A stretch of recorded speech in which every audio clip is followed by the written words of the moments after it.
Chairman of the Board of Governors, Mr. Stuart Lattinson, Governors of the school, the Rector, Mr. Howard Blackett, the Headmistress, Mrs. Tracy Blignode, my colleagues, the staff of Peterhouse.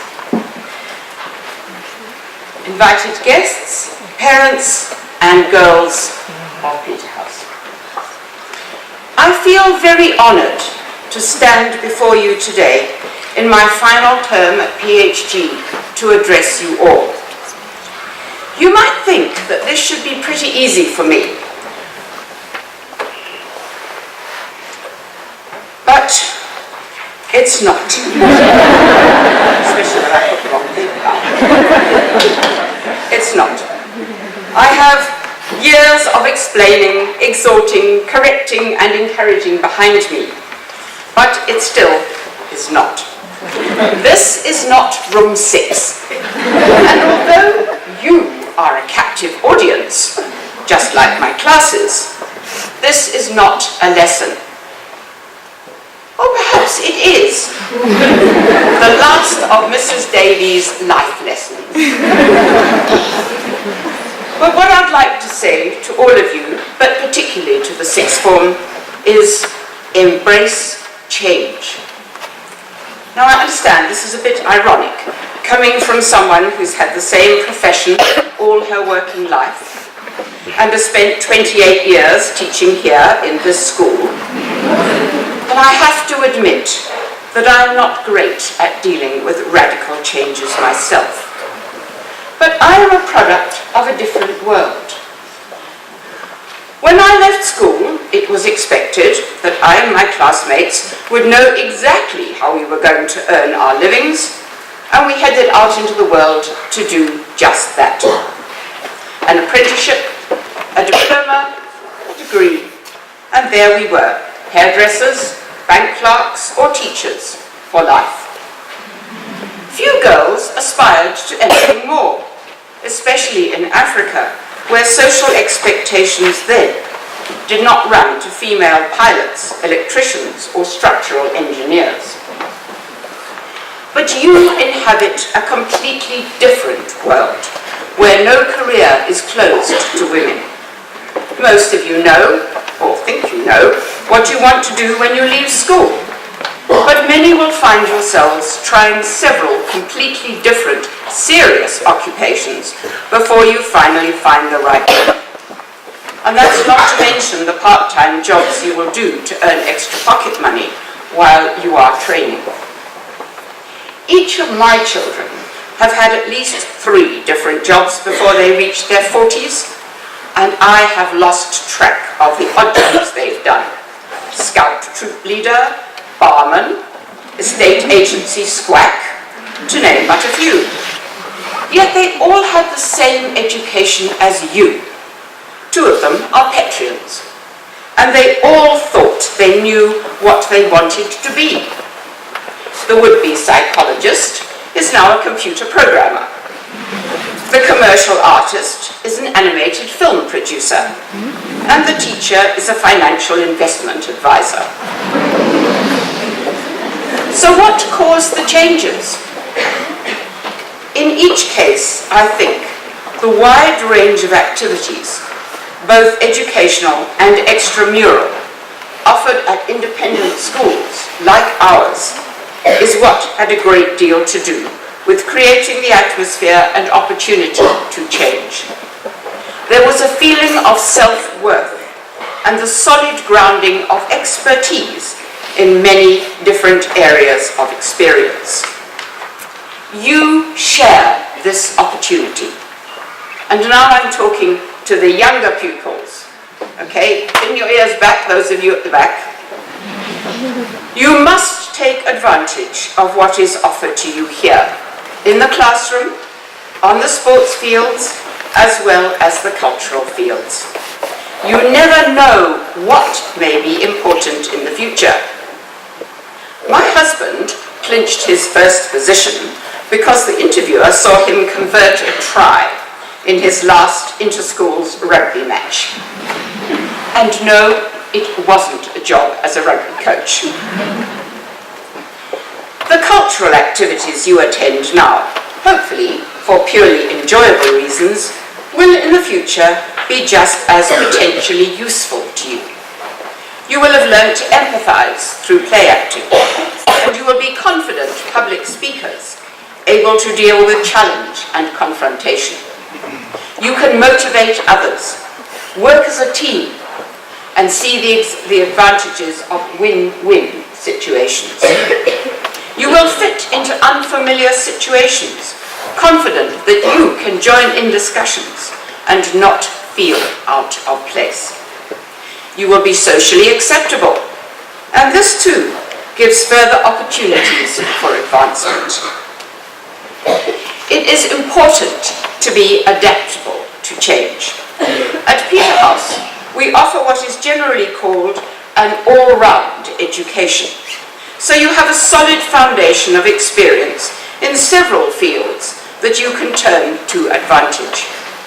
Zimbabweans are well known for their ability to make a plan. We tend to be innovative, proactive, and very aware of what is going on around us. And all this prepares us well for change. The enemy of this is, of course, complacency. If you give less than your best and still expect the advantages others are getting, you're bound to be disappointed. Don't expect life to come to you on a plate, but do take advantage of what is available. Certainly, it helps to know the waiter, and probably even more if Dad owns the restaurant. But you will succeed better if you rely on your own merits rather than expect others to direct your future for you. Having said this, do not neglect one of your biggest assets, the Patreon network. I have yet to meet a Patreon who isn't instantly willing to help a fellow Patreon. They can open doors, introduce you to people who matter, and give you a push in the right direction. Take advantage of this, but don't forget that you also carry the responsibility to help not only fellow old girls, but others too, to change their lives when you are a Patreon and are approached in turn. Above all, be happy in what you do.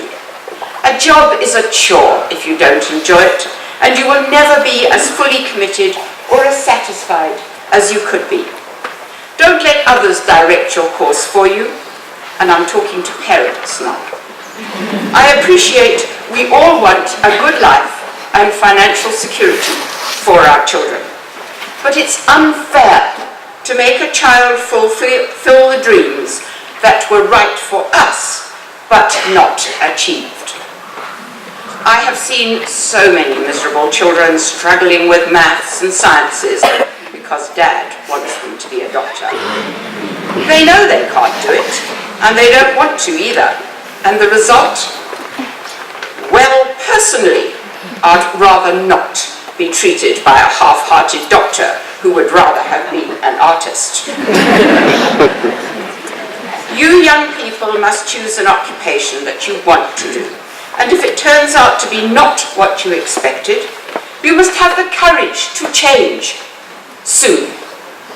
Better to be a happy dustman than a miserable millionaire.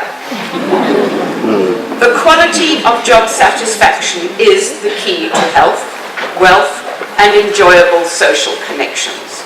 It isn't worth compromising on these essentials. To get back to me, I became a teacher by default. After I'd gained my honours degree, my father suggested I needed some practical training. My university, where I was enjoying myself immensely and training to go on an intervarsity fencing tour to Europe, offered two options: secretarial practice or teaching. I didn't see myself anchored behind a typewriter or any kind of keyboard, and I still don't. So I opted for teaching, and I have never regretted the decision, although it was made for entirely the wrong reasons. And And while some of you are counting the days till you can leave, I am counting the days left for me to stay. I can recommend teaching as a career. You get to go on tours. You are entertained by the up-and-coming talent. You meet dozens of interesting people on both sides of the desk.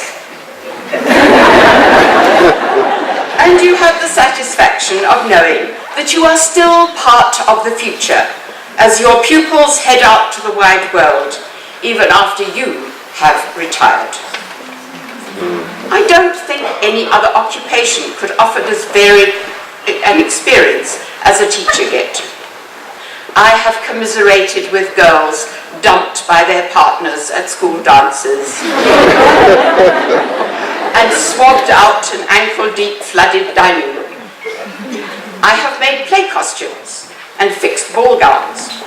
I have coached sport and run clubs and have taught a variety of subjects. And from each, I have learnt new skills and gained great satisfaction. I don't regret a single day. But like you, it's time for me to embrace change. I'm planning to move into the informal training of my grandchildren. And some of you might like to give them a little bit of encouragement. So I leave with a heartfelt thank you to everyone here. All of you. Everyone who has had an impact on my life, and I wish you all as long and as happy a life in your careers as I have had in mine. Good luck, good wishes, and goodbye.